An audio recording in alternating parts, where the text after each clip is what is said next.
Thank you for inviting me to this title, Conflicting Narratives and Values, Perspectives for a Common Vision and Culture of Peace. I would have liked to be with you in London, but for personal reasons, I couldn't leave my country. But with the miracles of the technologies of communication, it is as if I were physically with you there in that conference room.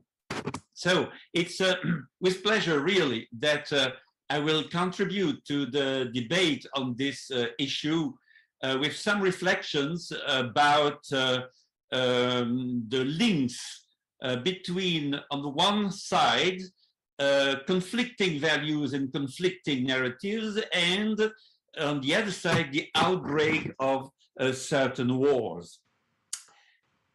Internal conflicts and wars between neighboring countries do not suddenly break out from a vacuum, as it can be seen in Ethiopia or in Ukraine, for example. They are often the results of ongoing tensions deeply rooted in history or in conflicting and even aggressive narratives. The wars in the Balkans after the collapse of the Yugoslav Federation in the 1990s, for example, were the last example of it in the 20th century. National, ethnic, linguistic, and religious identities exacerbated by biased and inflammatory narratives in the political discourse, in the media, and in school education, as well as territorial claims, were at the heart of massacres perpetrated for several years in former Yugoslavia. The war between Azerbaijan and Armenia that flared up again in 2020 is another example of the dramatic consequences of long-standing violent rhetoric grounded in irredentist nationalism.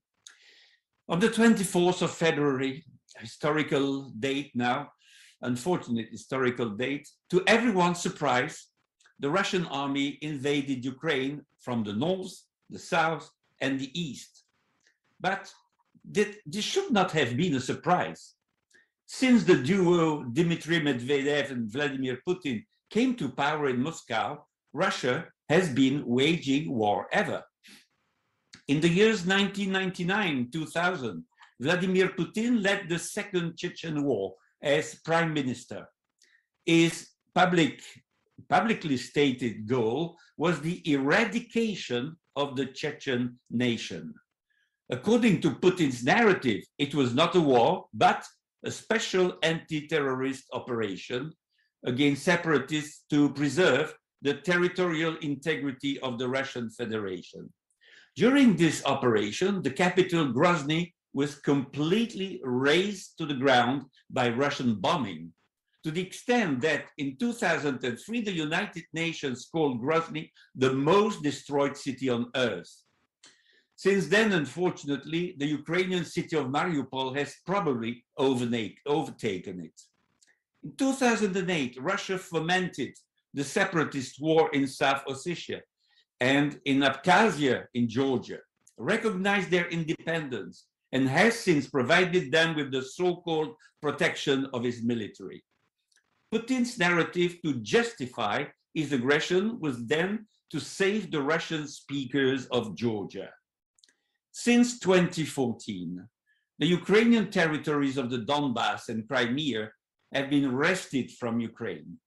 About the annexation of Crimea, Putin's narrative was that Stalin had attached Crimea to the Soviet Socialist Republic of Ukraine by mistake, and the inhabitants of the peninsula were historically Russian.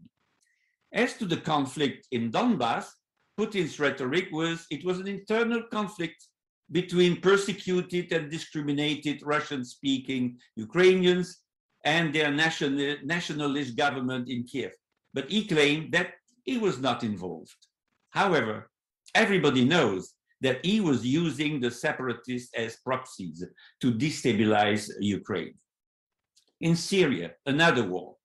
In the years 2015-2018, Putin's war led to massive destruction. Officially, it was to help dictator Bashar al-Assad defeat ISIS and other Islamist terrorist groups. It was also, he said, to protect Christians and their churches from these groups, and thus to appear as the great and only defender of Christianity in the Middle East, especially Orthodoxy, a path that European governments were reluctant to take for various reasons that I will not analyze here. Vladimir Putin was very publicly thanked by Eastern Orthodox Church dignitaries for his military involvement in Syria.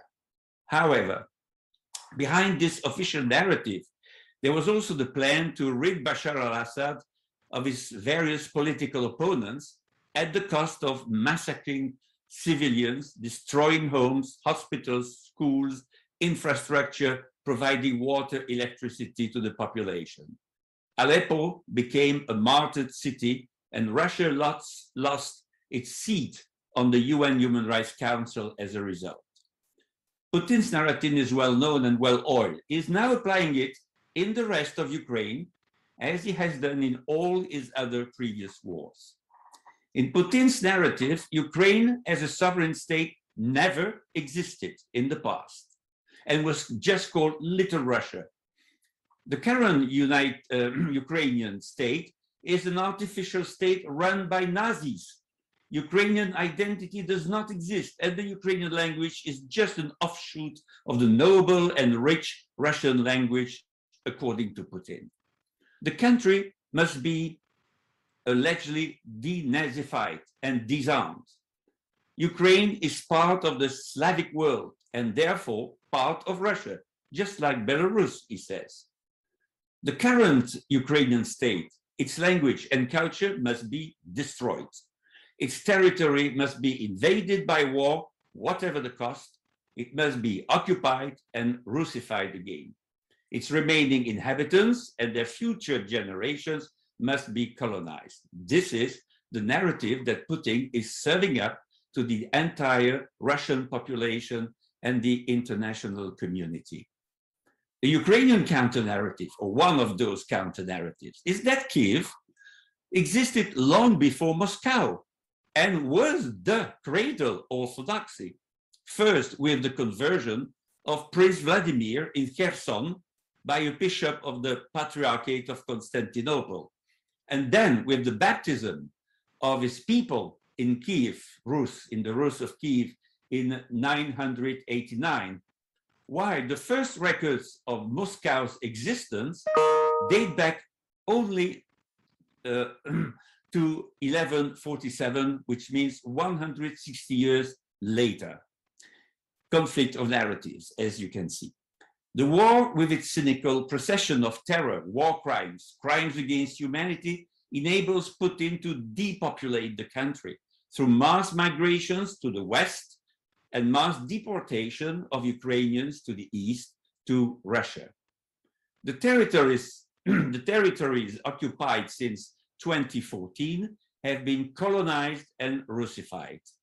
All Orthodox churches that were not under the jurisdiction of the Moscow Patriarchate have been eradicated, as have been other religions which did not recognize the annexation of Crimea and Putin's rule. But let's go back to the title of this session, which contains two keywords: conflicting narratives. In totalitarian or dictatorial societies, there can be no confrontation of ideas. In the case of Putin's Russia, there is only one truth, the one of the leader. Putin has been preparing his war against Ukraine for a very long time. For 2 decades, he has built up a colossal armament, including nuclear weapons. With the blessing of Patriarch Kirill, he has progressively eliminated religious diversity, for example, by criminalizing the activities of Jehovah's Witnesses as extremists. And about 100 of them are in prison for many years, and many more are on the same path.